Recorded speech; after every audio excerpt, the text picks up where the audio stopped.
Hai, Assalamualaikum warahmatullahi wabarakatuh dan salam sejahtera. Saya Munirah binti Rosdi, Koordinator Fakulti Sains Komputer dan Matematik UiTM Cawangan Sabah. Pada hari ini telah diberi mandat dan tanggungjawab untuk menyampaikan taklimat berkenaan dengan pengenalan Open and Distance Learning.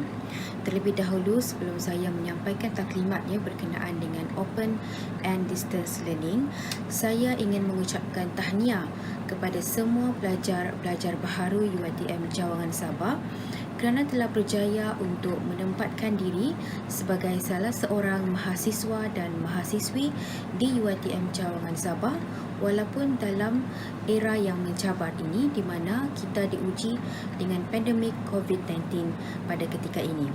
Okey, baiklah, sebelum itu izinkan saya untuk memperkenalkan terlebih dahulu tentang diri saya. Saya merupakan pensyarah kanan di Fakulti Sains Komputer dan Matematik UiTM Cawangan Sabah, yang mana saya merupakan pensyarah matematik, mengajar kursus matematik, dan saya juga merupakan penyelaras bagi modul UED 102 Study Skills, yang mana modul ini diwajibkan kepada semua pelajar-pelajar Patuan Diploma. Okey, seterusnya kita akan lihat berkenaan dengan definisi Open and Distance Learning. Pernahkah anda mendengar Open and Distance Learning sebelum ini? Kata singkatan bagi Open and Distance Learning adalah ODL. Okey, ODL adalah satu kaedah pembelajaran secara terbuka yang boleh dilakukan ataupun diakses pada bila-bila masa dan di mana-mana sahaja. Seperti yang kita lihat perkataan open itu membawa maksud terbuka. Maksudnya ia boleh dipelajari di mana-mana sahaja. Dan distance learning itu pembelajaran secara jarak jauh, yang mana seseorang itu tidak perlu berada secara physically di dalam kelas, tetapi mereka boleh berada somewhere else. Okey, jarak jauh lah dari kawasan kampus, tetapi mereka boleh mengikuti pembelajaran. ODL ini ianya tidak terikat pada satu tempat seperti di dalam kelas ataupun secara bersemuka. Yang mana kalau kita sebelum ini di dalam kelas ataupun secara bersemuka itu lebih dikenali sebagai conventional method, di mana pelajar bertemu dengan pensyarah secara face to face. Namun ia berbeza dengan konsep ODL ini.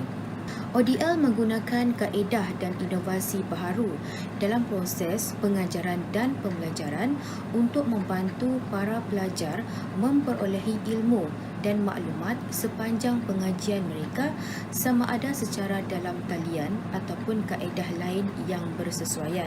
Pendek kata, para pensyarah mereka perlu menghasilkan sesuatu yang kreatif bagi memastikan objektif pengajaran dan pembelajaran berteraskan ODL itu tercapai. So, apakah itu sebenarnya Open and Distance Learning berdasarkan definisi yang diberikan oleh UiTM sendiri Jadi open education itu seperti yang saya katakan tadi adalah pembelajaran secara terbuka. Refers to learning situation or process should be open to everyone under any circumstances at any place and at any time. And then ditambah dengan distance education, definisi yang diberi, it describes all the teaching learning arrangements in which the learner and the teacher are separated by space, jarak, and time, masa. Maka terhasillah di situ open and distance learning. So, dengan open and distance learning ini, ia sebenarnya membantu para pelajar tidak kira di mana mereka berada untuk mengikuti pengajian tersebut. Selain daripada itu, terdapat juga definisi yang kita boleh lihat secara lebih mendalam berkenaan dengan proses pembelajaran terbuka dan jarak jauh ini. Pembelajaran terbuka dan jarak jauh ODL ini merujuk kepada peruntukan peluang pembelajaran yang fleksibel. Kata kuncinya di sini adalah fleksibel dari segi akses. Okey, maksudnya akses itu adalah fleksibel. Mereka boleh menggunakan handphone, laptop, atau apa juga platform sekalipun bagi mereka membolehkan mereka mencapai ke arah delivery of the knowledge, dan juga pelbagai mod yang boleh digunakan dalam pemerolehan pengetahuan.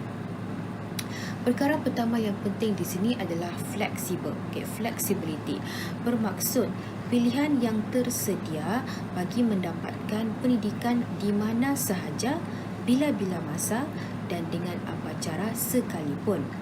Yang kedua, akses bermaksud peluang yang diadakan untuk semua bagi membebaskan mereka dari kekangan masa dan tempat. Sebagai contoh para pelajar yang mungkin berada di Semenanjung pada ketika ini dan mereka perlu mengikuti pengajian di UiTM Cawangan Sabah, kampus Kota Kinabalu. Namun begitu, walaupun mereka berada pada jarak yang jauh dari UiTM Sabah, namun mereka masih boleh mengikuti pengajian seperti biasa. Pelbagai mod perkara penting yang ketiga dalam definisi ODL ini bermaksud penggunaan pelbagai sistem penyampaian dan sumber pembelajaran. Ia bermaksud kita akan menggunakan pelbagai kaedah sama ada menggunakan orang kata dalam talian dalam talian itu banyak platform. Sebagai contoh boleh gunakan WhatsApp, Telegram, ataupun mungkin melalui video conferencing method like Google Meet ataupun Webex, Zoom dan sebagainya. Alright, so seterusnya yang kita boleh lihat di sini dari segi pelaksanaan penyampaian dan pembelajaran secara bersemuka di ruang pembelajaran UiTM dan secara open and distance learning ini berdasarkan garis panduan yang diberikan bagi tahun 2020 ini. ODL itu adalah kaedah pengajaran dan pembelajaran yang boleh dilaksanakan secara dalam talian ataupun kaedah lain secara jarak jauh. Ia bagi memastikan tiada langsung pelajar yang akan ketinggalan sepanjang tempoh pengajian mereka. Setiap kaedah ODL yang digunakan itu perlulah bersesuaian dengan keadaan semasa pelajar. Oleh itu, bahan pengajaran dan pembelajaran yang perlu dibangunkan mestilah mengikut aturan yang betul agar ianya mencapai hasil pembelajaran yang telah ditetapkan. So, takrifan kaedah penyampaian program pendidikan tinggi berdasarkan agensi kelayakan Malaysia di sini terdapat dua kaedah sebenarnya. Yang pertama adalah kaedah konvensional. Kaedah konvensional ni adalah kaedah biasa yang mana kita selalu lihat sebelum ini para pelajar mereka perlu hadir ke kelas dan berjumpa pensyarah secara face to face, bersemuka. Itu kita panggil sebagai kaedah konvensional. Okey, takrifan yang diberi di sini adalah pembelajaran dan pengajaran secara bersemuka sepenuhnya dalam bentuk kuliah ataupun tutorial ataupun amali, termasuklah pembelajaran di dalam industri yang dikendalikan mengikut tempoh pengajian atau dengan gabungan pembelajaran atas talian blended learning antara 30% hingga 60%. Okey, bermaksud untuk kaedah yang pertama, conventional method ini, ia sama ada 100% bersemuka dengan pensyarah ataupun secara blended learning di mana terdapat lebih kurang 40% hingga 70% itu face to face dan selebihnya 30% hinggalah maksimum 60% secara dalam talian. Okey.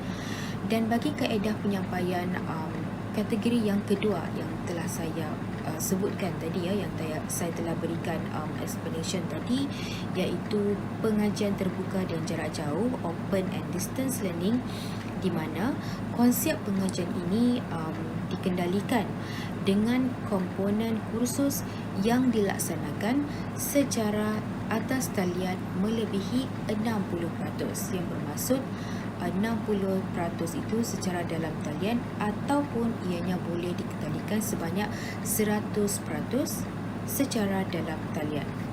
Okey.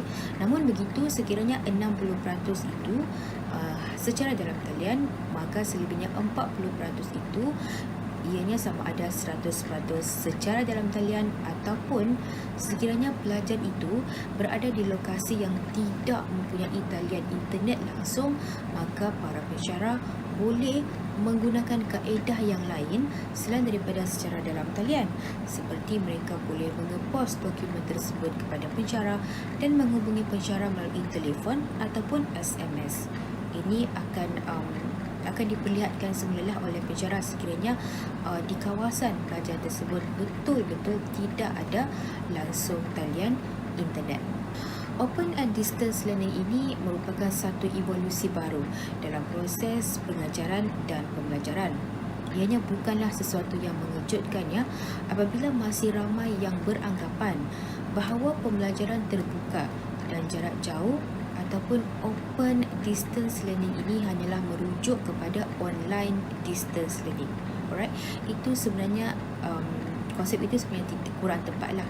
Okay, because open distance learning ini bukanlah hanya bersandarkan kepada online semata-mata, online distance learning, tetapi seperti yang saya katakan tadi, ianya konsep pembelajaran terbuka, fleksibel. Okay, selain daripada online itu, pelajar juga boleh sekiranya kawasan mereka tidak mempunyai internet, maka pensyarah boleh menggunakan kaedah lain lah untuk menyampaikan pembelajaran kepada para pelajar tersebut. Walau bagaimanapun konsep ODL ini seperti yang kita lihat pada tahun 2020 ini selaras dengan pandemik yang kita alami dan juga perintah pergawalan gerakan yang telah dilaksanakan di negara kita bermula Mac hari itu, makin ramai yang mengenali konsep ODL, Open Distance Learning. Walau bagaimanapun, ianya bukanlah satu terma ataupun kaedah yang baru sebenarnya, kerana seawal tahun 1970-an, kaedah pembelajaran secara ODL ini sudah mula mendapat tempat di negara-negara barat, contohnya seperti di Britain. ODL ini tidak terhad kepada pembelajaran secara dalam talian semata-mata, malah lebih daripada itu.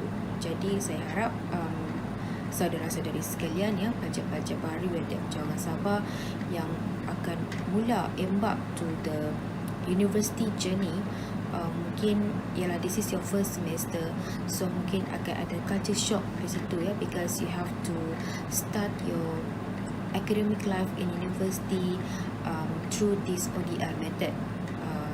Jadi mungkin anda perlu bersedia, kerana ODL method ini memang adalah satu kaedah pembelajaran yang agak mencabar.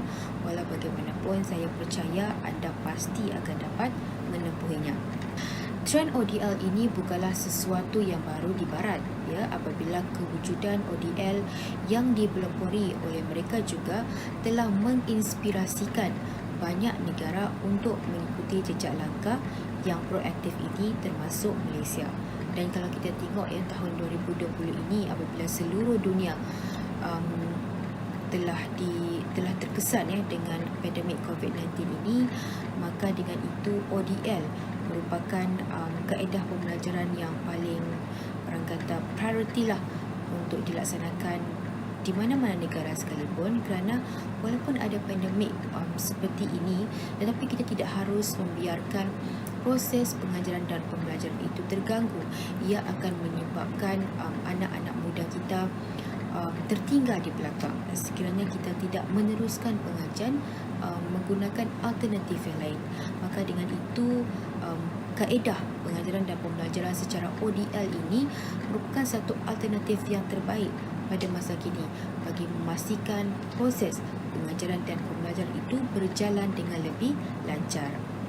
Kebanyakan open learning yang ditawarkan di Malaysia masih lagi mengintegrasikan kelas fizikal dan pembelajaran secara maya, sehinggalah kita berhadapan dengan wabak COVID-19 yang tidak memungkinkan sebarang kaedah konvensional seperti pengajaran dan pembelajaran secara bersemuka berlaku. Ini kerana kita pun tidak mahu menjadi penyebab kepada pandemik COVID-19 ini terus merebak berleluasa. Jadi untuk mengelakkan perkara sebegini berlaku, maka dengan itu kita perlu mengekalkan jarak antara satu sama lain, dan sudah pastinya melalui pembelajaran dari rumah secara ODL ini adalah yang terbaik untuk kita pada masa kini. Situasi pelaksanaan ODL ini tentunya mencetuskan perubahan drastik terhadap institusi pengajian tinggi awam dan swasta. Institusi pendidikan berdepan dengan cabaran hebat dalam menyediakan keperluan pengajaran dan pembelajaran untuk pelajar. Sehubungan itu, anjakan perlu dilakukan seiring dengan perubahan dunia pengajian tinggi dalam menghadapi pandemik global ini. Okey, kita juga sekarang ini dititik beratkan dengan pelaksanaan kaedah pembelajaran Education 5.0, di mana Education 5.0 ini menekankan konsep pendidikan secara maya. Dan dengan itu ia juga secara tidak langsung menyokong pelaksanaan ODL itu sendiri. ODL ini juga sebenarnya memungkinkan sebarang bentuk komunikasi dua hala, okey, yang mana terdapat dua kategori komunikasi ODL tersebut, iaitu pertama yang dilakukan secara segera ataupun dipanggil sebagai sinkronos, dan yang kedua tertangguh, asinkronos. Okey, contoh ODL yang menggunakan konsep segera sinkronos ini adalah seperti penggunaan video conferencing. Contoh macam kita selalu guna WhatsApp video call, right? Okey, so komunikasi melalui WhatsApp video call itu adalah contoh kaedah ODL yang dilakukan secara sinkronos, segera. Maksudnya pensyarah memberikan lecture secara bersemuka, virtual meeting menggunakan konsep video call seperti WhatsApp video call umpamanya. Namun begitu, WhatsApp video call ni dia terhad kepada 4 orang sahaja. Jadi kita boleh gunakan platform yang lain yang boleh memasukkan hampir kesemua di dalam satu kelas kita. Contohnya 30 orang pelajar. Alright, itu adalah contoh konsep ODL segera ataupun sinkronos. Bagi konsep ODL tertangguh, asinkronos ini umpama penggunaan message WhatsApp, tetapi hanya menggunakan kaedah chatting ataupun message sahaja. Contoh, pensyarah menghantar message, communicate dengan pelajar melalui WhatsApp message, and then pelajar reply. Kemudian mungkin kita akan tunggu beberapa minit untuk pensyarah respon, and then bila pensyarah bertanya soalan, pelajar kemudian respon, dan masa untuk respon itu juga mengambil masa beberapa minit. Jadi di sini kita boleh lihat komunikasi itu bukanlah komunikasi yang continuously, segera. Ianya agak tertangguh kerana kita perlu menunggu respon, right? Membaca message dan kemudian bertanya soalan semula. So ini adalah antara contoh-contoh konsep ODL asinkronos, tertangguh. Dan untuk konsep pembelajaran ODL di UiTM ini, kebanyakan pensyarah mereka akan menggunakan kedua-dua kaedah ini, iaitu mixture of these two methods. Mereka juga akan gunakan sinkronos, but at the same time mereka juga akan gunakan kaedah asinkronos. Teknologi juga menjadikan proses pengajaran dan pembelajarannya pada ketika ini berjalan dengan lebih fleksibel. Kaedah ODL ini ataupun perkongsian bahan pengajaran boleh digunakan ataupun boleh menggunakan pelbagai platform Contohnya melalui penghantaran pos. Okey, ini saya beri contohlah kalau ada pelajar kita yang tidak mempunyai talian internet di kawasannya, jadi pensyarah mereka boleh menghantar dokumen, nota, exercise dan sebagainya melalui pos ataupun pesanan suara, right? SMS, ataupun sebagai contoh yang in sekarang ataupun tengah famous lah antara semua rakyat Malaysia, tidak kira golongan tua ataupun muda, seperti aplikasi WhatsApp, Telegram, Google Meet. Google Meet ni dia macam video conferencing yang seperti saya katakan tadi, synchronous method. Google Class juga seperti WhatsApp dan Telegram lah, mereka boleh gunakan Google Class for our students untuk upload nota dan sebagainya. Google Class, Google Classroom lah, Zoom, Zoom juga seperti Google Meet, berkomunikasi dengan pelajar melalui panggilan video dan bermacam-macam lagi platform yang mana para pelajar akan melihatlah pelbagai platform ini yang akan digunakan oleh pensyarah masing-masing di dalam kelas nanti. COVID-19 ini bukan sekadar wabak, malah kehadirannya sebenarnya telah mengubah hampir keseluruhan prosedur operasi standard di setiap universiti, sekurang-kurangnya sepanjang tempoh Perintah Kawalan Pergerakan berlangsung. So bukan sahaja di universiti, malah di sekolah juga mereka juga turut terkesan, dan di sekolah juga seperti kita lihat anak-anak murid di sekolah mereka homeschooling, mereka sebenarnya sedang mengikuti pembelajaran secara ODL seperti juga pelajar-pelajar di universiti. Seperti yang telah disebutkan oleh Vice Chancellor UiTM Profesor Emeritus Dato' Insinyur Dr. Muhammad Azrai Kasim, NAB Chancellor UiTM. Urusan perniagaan, pembelajaran, pengajaran, pentadbiran dan sebagainya adalah kebiasaan baru secara dalam talian, dan ia juga telah mengubah gaya kehidupan kita pada masa kini. Kalau sebelum ini kita sering mengadakan contoh meeting bersemuka di dalam bilik mesyuarat ataupun urusan-urusan lain lah yang perlu kita datang untuk bersemuka dengan staf-staf tertentu. Namun begitu, pada ketika ini, norma baru ini, meeting secara online itu menjadi satu kebiasaan. Kita tidak perlu lagi contoh pergi ke bilik mesyuarat untuk bersemuka hanya untuk menghadiri mesyuarat, tetapi secara online juga boleh dilaksanakan. Begitu juga dengan urusan-urusan yang lain yang memerlukan seseorang itu bersemuka dengan staf-staf yang terlibat. Mereka sebenarnya boleh mengadakan meeting virtual secara online itu, sesuailah dengan norma baru pada ketika ini. Ini kerana wabak COVID-19 ini sebenarnya telah memberi kesanlah terhadap urusan-urusan ataupun proses-proses proses kerja yang berlangsung bukan sahaja di UiTM sebenarnya, tetapi juga turut memberi kesan kepada semua di seluruh Malaysia dan juga di seluruh negara amnya. Kenapa ODL ini sebenarnya perlu dilaksanakan? Jadi ada beberapa sebab, dan sudah pastinya sebab-sebab itu berkait rapatlah dengan situasi kita pada ketika ini. Pengajaran dan pembelajaran ini dapat diteruskan secara dalam talian atas sebab kekangan pergerakan, kekangan pergerakan seperti Perintah Kawalan Pergerakan, Perintah Kawalan Pergerakan Bersyarat dan juga pada ketika ini kita sedang mengalami Perintah Kawalan Pergerakan Pemulihan, dan ia juga untuk membendung penularan pandemik seperti COVID-19. Dan dengan itu, pelajar boleh kekal berada di kediaman masing-masing ataupun di mana-mana sahaja tempat yang mereka rasakan bersesuaian untuk mereka belajar. Dan selain daripada itu, pembelajaran secara ODL ini sangat fleksibel kerana pelajar mereka boleh akses kepada bahan pada bila-bila masa sahaja bergantung kepada kesesuaian mereka. Ia juga membolehkan pelajar untuk mengikuti kemampuan masing-masing apabila tiba topik yang mungkin agak sukar.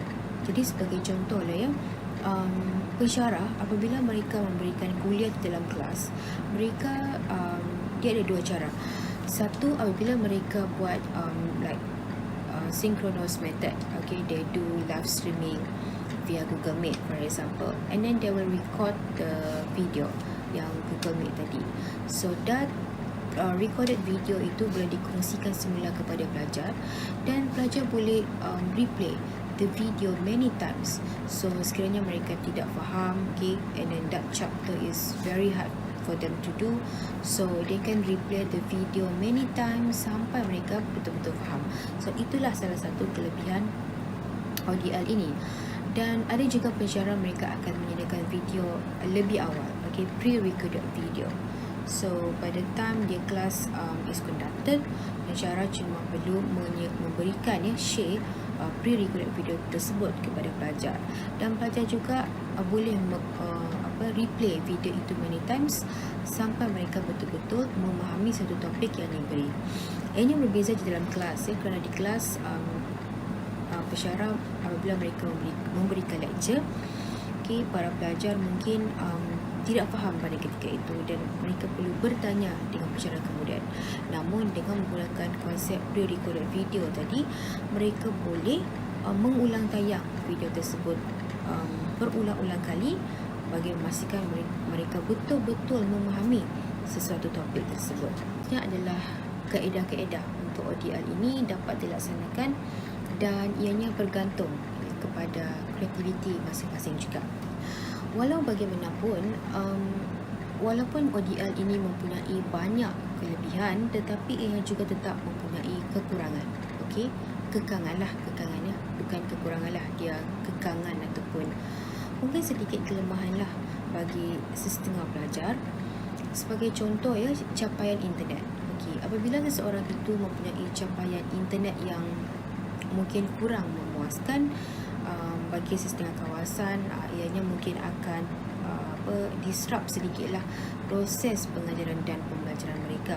Sebagai contoh, ketika sesi asinkronus diadakan pada ketika pensyarah memberikan lecture melalui video, pelajar mempunyai talan internet yang tidak elok. So mungkin mereka tidak dapat ikut pengajaran tersebut secara menyeluruh, dan apabila itu berlaku, ianya pasti akan menimbulkan kekecewaan lah terhadap pelajar tersebut. Jadi apa yang saya boleh nasihatkan persediaan kepada para pelajar agar mereka alert berkenaan perkara ini dan lebih bersedia. Maksudnya jika kawasan mereka itu mempunyai internet yang tidak memuaskan, jadi mereka perlu mencari solusinya. Sebagai contoh, mungkin mereka boleh ke kawasan bandar yang pekan yang berhampiran dengan kawasan rumah mereka untuk memperolehi talan internet yang lebih baik. Ataupun mungkin saya boleh cadangkan pergi ke perpustakaan berhampiran, kerana kita tahu biasanya library ni dia ada kemudahan yang baik in terms of the internet connection, alright, surrounding as well. So mungkin pada ketika ini, kalau di kawasan anda tidak dilaksanakan PKPD ataupun PKPP, mungkin anda boleh berada di perpustakaan lah untuk mengikuti pengajian dengan lebih selesa. Seterusnya, antara kekangan yang lain adalah seperti kekurangan kemudahan ataupun peralatan yang mungkin menyebabkan pelajar ketinggalan. Sebagai contoh, laptop. Untuk pengetahuan, sesi ODL ini sangat-sangat memerlukan penggunaan laptop, sebab kalau handphone semata-mata ianya tidak mencukupi, sebab kebanyakan materials, not kebanyakan lah, because this is ODL kan, so 100% of the materials will be given by your lecturers using soft copy. Jadi memang susahlah kalau nak lihat documents in your handphone. So you must at least to have a laptop lah. Kalau mungkin laptop itu agak mahal harganya, mungkin cuba cari yang agak orang kata mampulah untuk dibeli, sebab it's actually a necessity.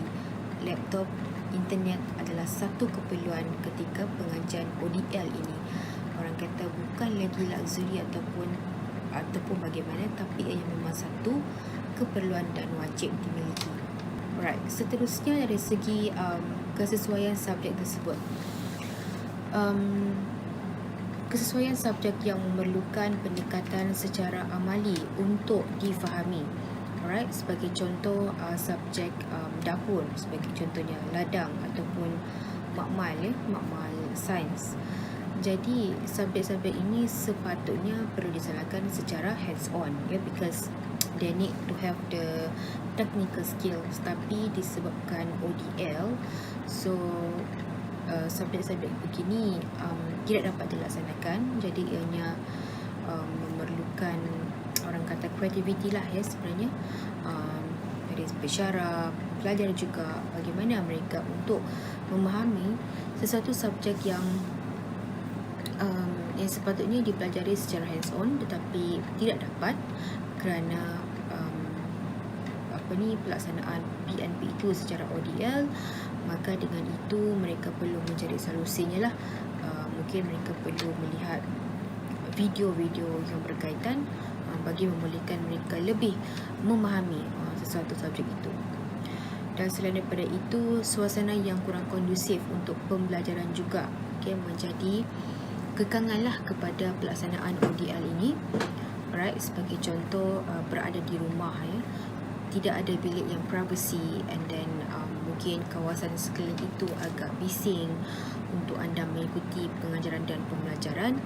Jadi mungkin ialah itu satu kekangan. Setiap family ataupun manusia itu berbeza-beza latar belakangnya. So apa yang saya ingin highlight di sini adalah anda perlu mencari solusi dan bagaimana ya untuk anda memastikan proses pengajaran dan pembelajaran itu berlangsung dengan lebih kondusif. Cubalah berbincang dengan keluarga, mungkin dapat mencari penyelesaian yang terbaik agar anda dapat mengikuti sesi pembelajaran ini dengan lebih orang kata selesa lah.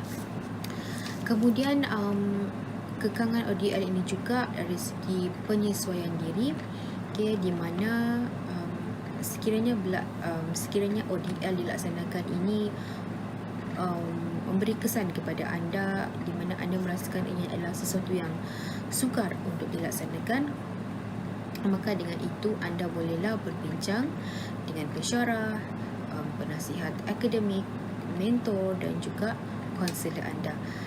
InsyaAllah sekiranya anda berbincang, sentiasa berkomunikasi dengan mereka, insyaAllah mereka boleh membantu dengan memberikan kata-kata semangat ataupun mungkin idea-idea yang mungkin anda boleh praktikan.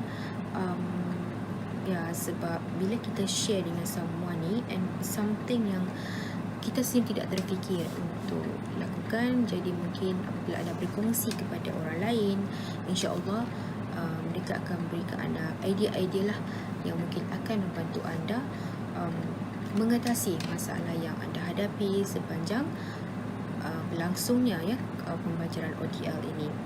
Dan dengan itu anda juga perlu tahu bagaimana untuk mengurus masa dan tugasan anda dengan baik, mengikut kemampuan dan kesesuaian anda sendiri. Selain daripada itu, anda juga perlu fokus kepada masa sekarang, here and now, bagi mengelakkan anda mengalami kebimbangan yang melampau.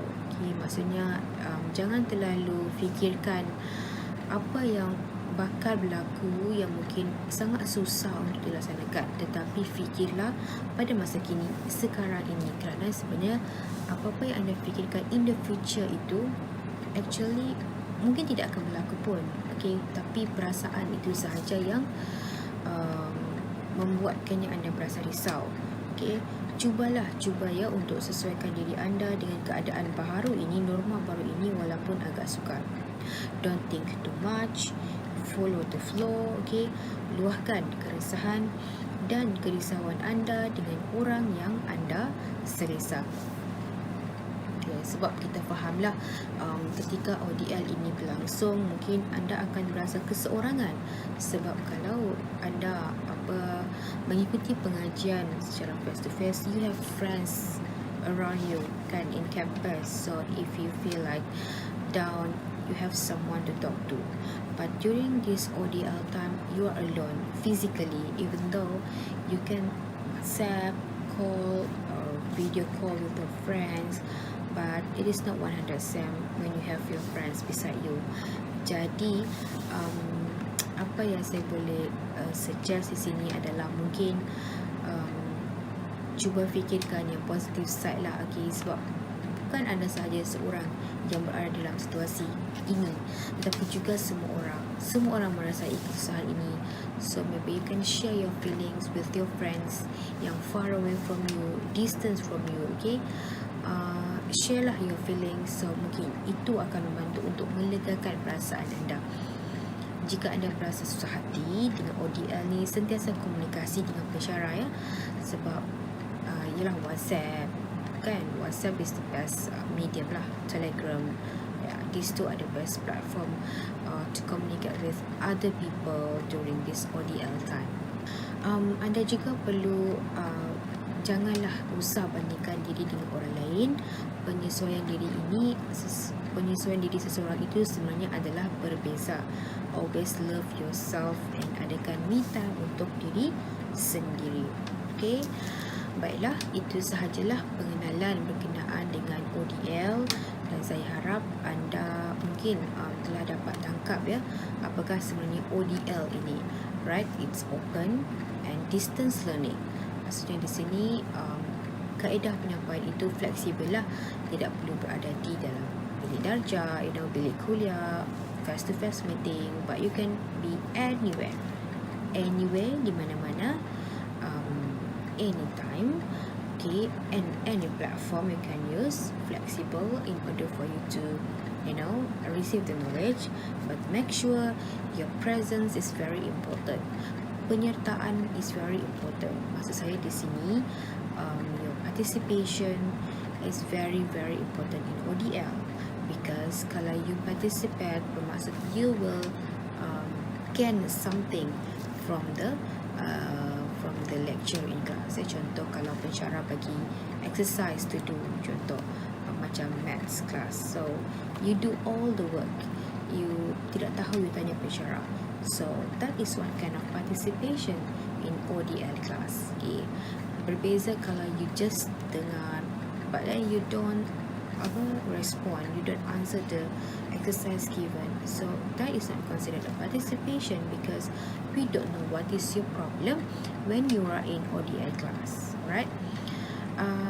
Dan juga perlulah kata ready lah dengan mungkin kelemahan-kelemahan yang mungkin anda perlu hadapi ya, seperti yang saya katakan tadi, talent internet ataupun kurang facilities ya. So you have to make sure, ataupun surrounding yang tidak memperangsangkan. Jadi perkara-perkara inilah yang perlu anda fikirkan, dan perlu fikirkan apakah solutionnya.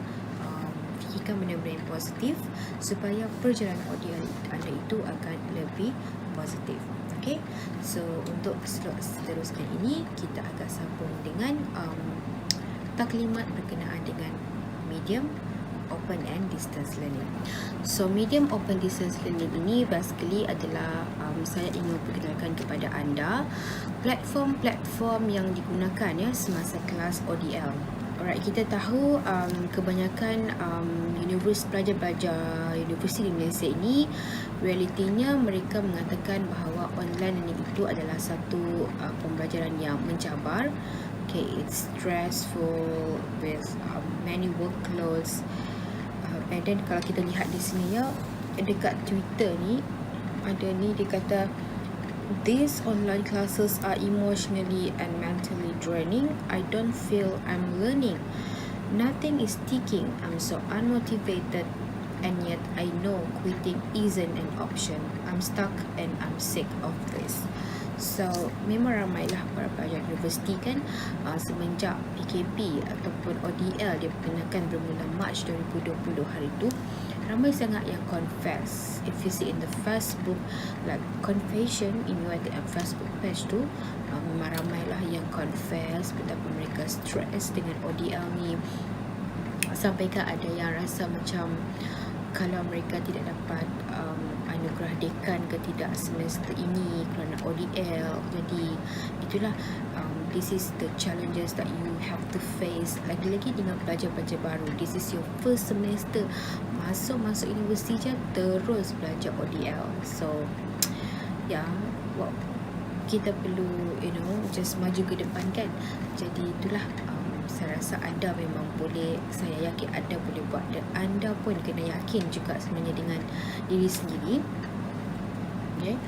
Jadi dalam pelaksanaan ODL ini terdapat beberapa perkara penting lah yang perlu kita tekankan, iaitu apa medium yang digunakan, apa teknologi yang digunakan, perisian yang digunakan, dan juga bagaimana teknik PNP pengajaran dan pembelajaran dibuat semasa sesi ODL itu berlangsung.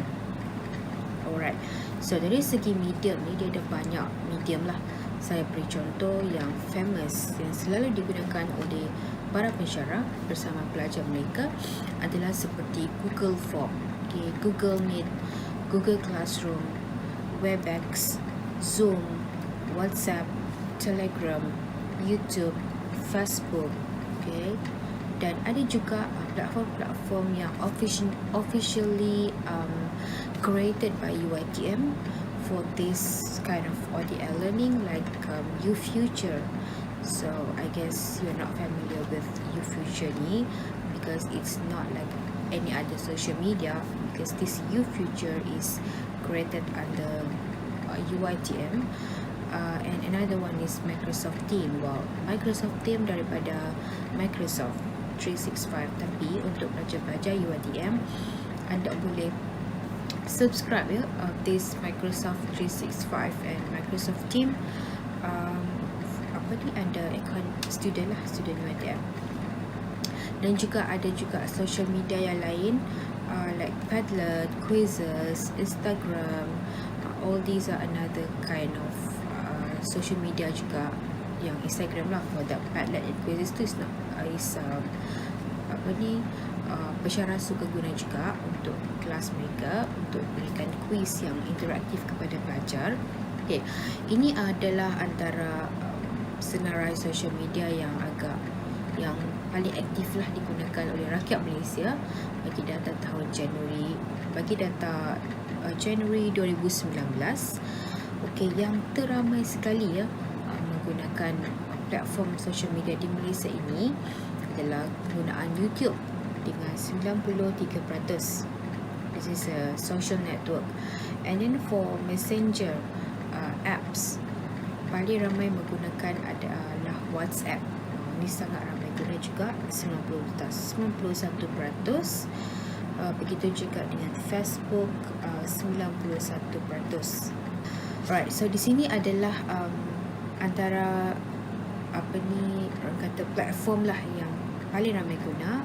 Google Form Google Form ni biasanya pensyarah akan gunakan untuk attendance class, ataupun mungkin berikan quiz ataupun test ataupun assignment, any kind of assessments to students. So like attendance tu is an e-attendance, so usually students can fill in their details in the e-attendance, because it's very easy to use the Google Form. When the students, they just key in their details during the specific time, because that specific time is actually your class time. So whenever the students don't fill any attendance, then they are considered as absent from their class. And the easiest thing about this Google Form is actually it helps the lecturers. They don't have to compile all the data, because the Google Form already generate and compile the data for them. Next is Google Classroom. So have you heard of Google Classroom before? So basically Google Classroom is like Google Form juga. It is one of the functions under the Gmail email, the Google. So what is the benefit of Google Classroom is usually lecturers, they will upload their notes, the video lectures, or any tasks and assignments in the Google Classroom. So usually lecturers, they will verify their students to be inside the Google Classroom group. And all the students will receive the notes, video ataupun assignments yang pensyarah upload lah dekat dalam Google Classroom ni. And attendance juga, biasanya pensyarah akan ambil attendance student melalui Google Classroom juga, di mana bila students they macam say that they attend the class kan, then they have to respond lah in the Google Classroom.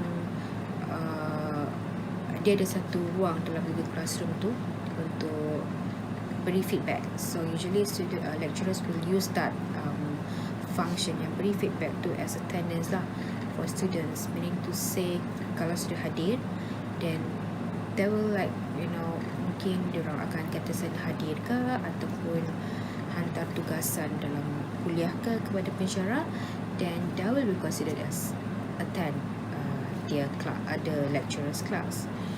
Yang bagusnya tentang Google Classroom ni adalah semua nota yang dimasukkan dalam tu pensyarah boleh susun mengikut kategori, means like video, okay, so this title video, semua dalam tu video, ataupun contoh nota, okay, so semua dalam nota. Dia lebih, orang kata, tersusun dah, organize, ya, so lebih mudah untuk pelajar mencarilah maklumat dalam tu, okay. Begitu juga dengan assessment. Biasanya pensyarah mereka akan beri assessment, quiz, test melalui Google Classroom, dan dalam Google Classroom tu pensyarah akan set masa juga. Kalau contoh for test 1 hour only, then dalam Google Classroom tu dia akan letak sejam lah tempoh masa diberi. Selain daripada itu, antara function yang terbaik juga dalam Gmail ni adalah Google Meet. So Google Meet ni basically adalah konsep macam video call, ya, with others. So pensyarah juga mereka prefer untuk menggunakan Google Meet ini untuk mengadakan lecture bersama pelajar-pelajar. Jadi function dalam Google Meet ni, selain boleh berkomunikasi dengan pelajar secara video call, they can have like 100 students in the virtual class, yeah, because the limitation for Google Meet is previously is 250, but if I'm not mistaken, currently they have reduced it to 100 students only, the limit for one group of Google Meet video call ni. Jadi so many students can join in. Besides lecturers, they can share screen from their laptop to the Google Meet, meaning to say if the lecturer they want to share their PowerPoint slide, for example, they can just share their screen, the PowerPoint, into the Google Meet, so the students they can watch the lecturer's screen, that means the PowerPoint slide lah, sepanjang sesi lecture itu berjalan. Okay, so sangat-sangat convenient for students. Cuma yang kurang convenientnya adalah penggunaan data lah, because this is video call, right? So dia akan ambil data yang agak banyak, jadi mungkin anda perlu bersedia lah, okay, dengan penggunaan data yang agak banyak ni. Selain daripada itu, for Google Meet ni juga ada ruang untuk chatting, okay, di sebelah kanan nanti. So dekat ruang chatting tu, if you don't want to say using the mic in the Google Meet tu, you can just write down your questions, or if you want to talk about something at the chat space lah at the Google Meet. Kalau untuk Google Meet ni, kebiasaannya mic tu, yang mikrofon tu hanya pensyarah layak on, because kalau semua orang di dalam kelas itu mereka on their mic, then dia akan jadi bunyi yang sangat-sangat bising lah. So itu adalah etika lah di dalam kelas. You have to make sure that you mute your mic, only let the lecturers unmute her or his mic, because pensyarah boleh bercakap. Tetapi kalau anda perlu untuk berkomunikasi, contohnya anda mempunyai soalan kan, ataupun anda perlu menjawab soalan pensyarah, then you have to unmute lah your mic. Dari segi kamera pula, boleh setting either you want to off ataupun on camera, but it is preferable lah if you on your camera, so that your lecturers will know that you are there watching their lecture. Okay. Selain daripada itu, kita juga ada platform lain seperti function Google Meet tadi, iaitu Webex. Webex ni dia perlu install, boleh juga guna browser seperti Google Meet tadi. Actually Kalau tidak install pun boleh juga. Dia sebenarnya boleh juga view daripada browser. Same goes to Webex. Kalau tidak install pun tidak download pun boleh guna browser juga untuk login these apps. So basically function sama juga dengan Google Meet tadi. Webex ni dia boleh share screen. Okay, you can like video conferencing, you can chat, you can share screen. Dan yang paling penting, Webex ni, the best thing about Webex is it can accept maximum 1000 participants in the Webex room. Yeah, compared to Google Meet just now kan, it was 250 before. After Google reduce it to the 100, so that is actually premium premium service, yeah, for 250. Now Webex, yeah, it can reach up to 1000, so very good. Next is Zoom. Okay, Zoom.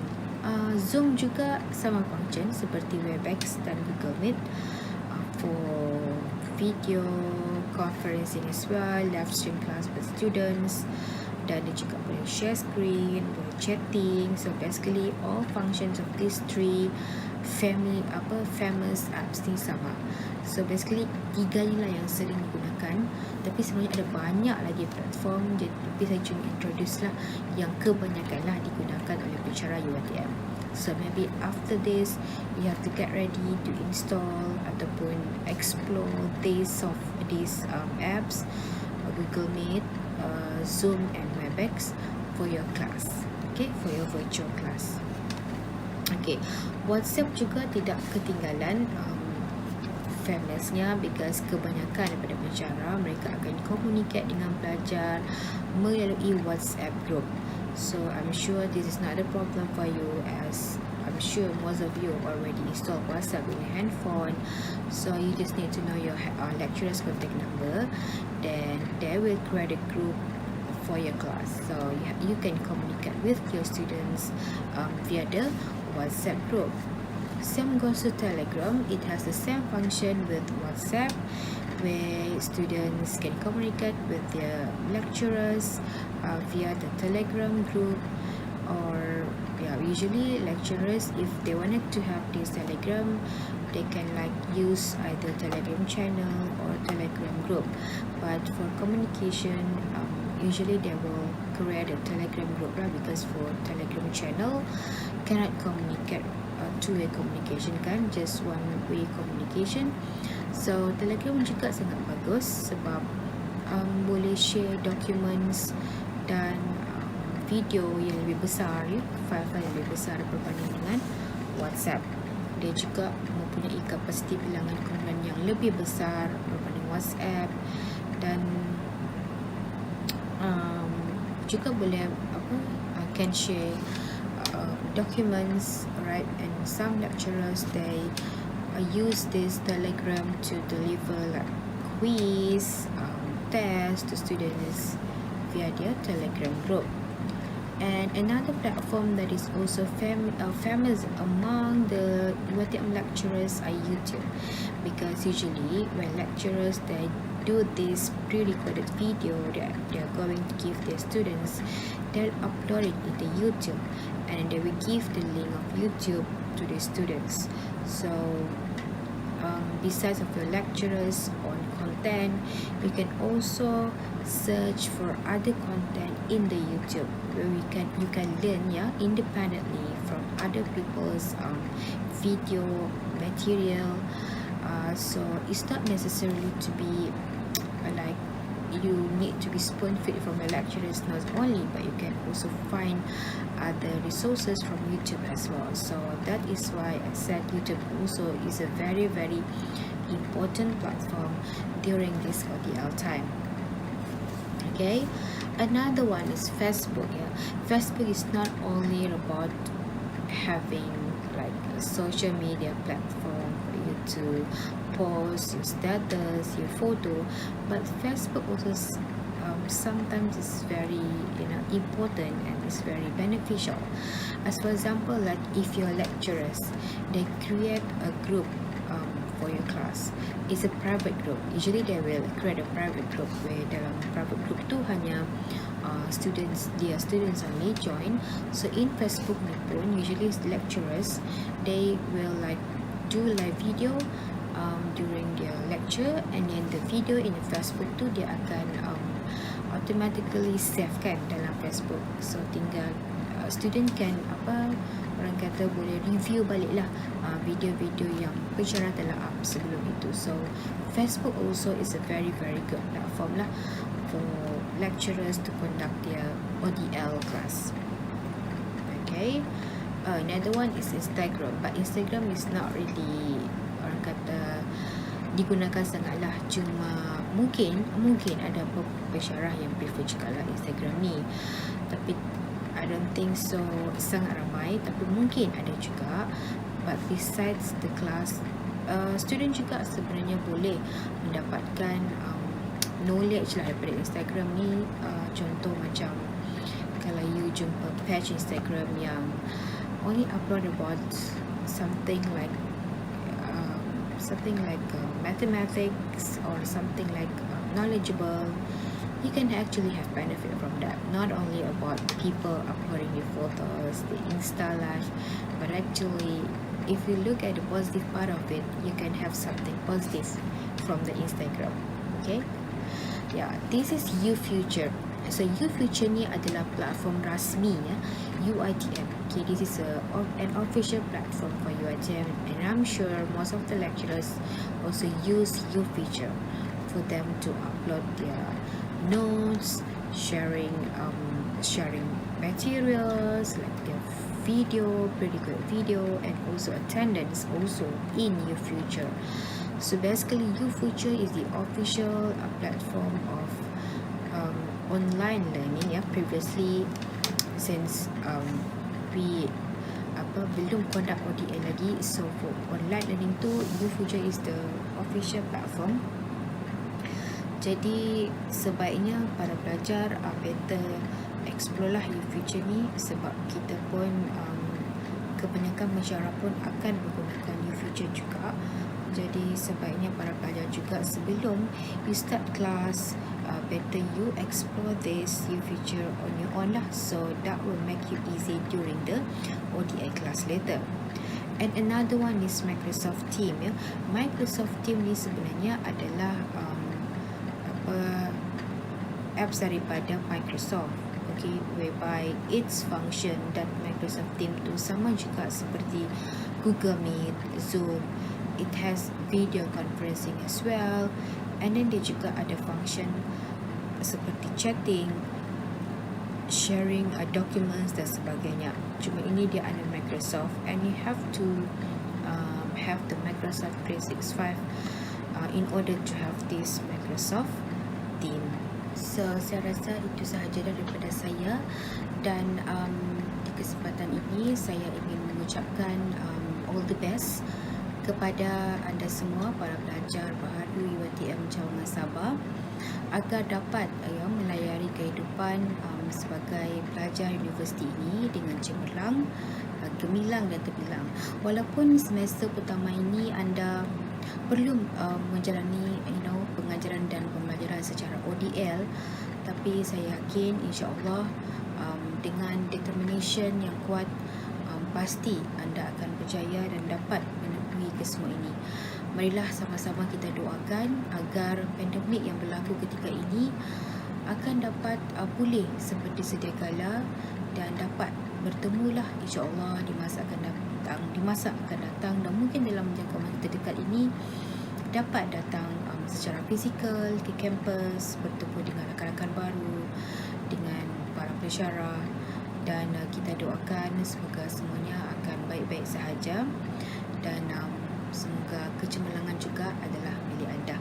Okey, dengan itu sekian sahaja daripada saya untuk taklimat sesi kali ini, dan selamat berjaya, dan ya semoga anda dapat mempelajari ke semua platform ODL yang saya telah beritahu tadi, kerana saya yakin para pensyarah anda pasti akan menggunakan salah satu platform yang saya sebutkan tadi.